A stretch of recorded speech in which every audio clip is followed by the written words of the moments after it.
Welcome to the Delaware Mortgage Rate Weekly Mortgage Market Update for the week of November 11th, 2013. Hello, I'm John Thomas with Primary Residential Mortgage, here to give you your update. Well, if we look, last week was not good for mortgage rates.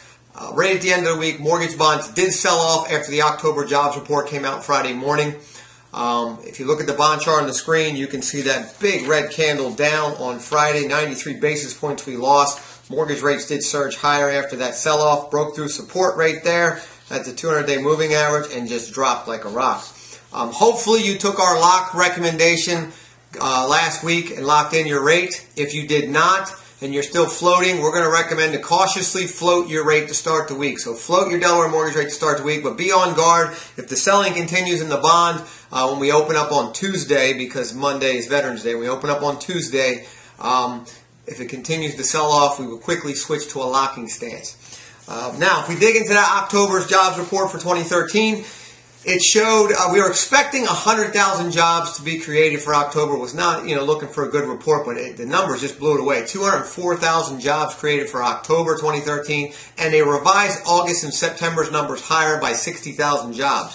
So that was a good jobs report on the surface, but if we dig into the numbers, unemployment actually ticked up from 7.2% to 7.3%. And the labor force participation rate actually dropped down to a new 35-year low of 62.8%, down from 63.2%. And that is the number of people 16 years and older that are eligible to be working, they're actually working. So that number dropped, which showed people, there's actually less people working, even though we created jobs. On the surface, the report was good with a huge number, 204,000 jobs. When we dig in, not so great, but the market definitely reacted to that big number in the jobs report. And the bond market sold off. And the reason why is if the Feds decide to start tapering in December meeting versus waiting to March, which everyone thought they were going to do, which now they may consider in December, that would be bad news for bonds, and that's why bonds sold off. So right now the Feds are purchasing $85 billion a month in mortgage bonds and treasuries. They're supposed to continue that. We thought till March, but now December is on the board, so we'll have to see what kind of news we get out of the Feds to see how the market's going to react. We also saw a report on gross domestic product, GDP, for the third quarter. The first reading came out at 2.8%, up from 2.5% from the second quarter. So that looks like a good reading, but if you look at consumer spending for the third quarter dropped to 1.5%, which is a three-year low. That is not good news because our economy is driven by consumer spending. So if consumer spending goes down, then GDP will not stay up. And the GDP reading of 2.8% is misleading because most of that was on businesses buying to stock up their inventory, which means we expect a lower reading come out in fourth quarter if that was the real reason for the GDP come up. So we'll look at that.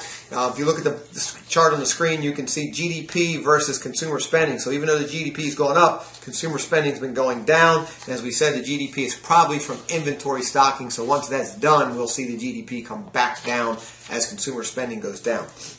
Now, weekly initial jobless claims came out on Thursday.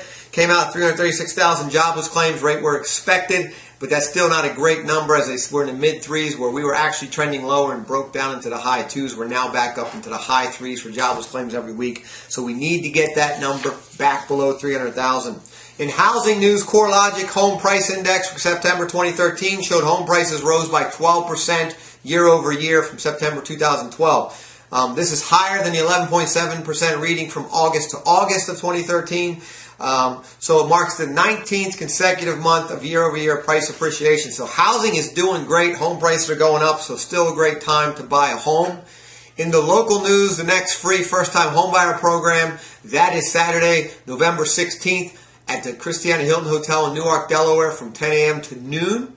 You can register for that by giving us a call in the office at 302-703-0727, or you can register online at www.delawarehomebuyerSeminar.com. Look forward to seeing you guys next week.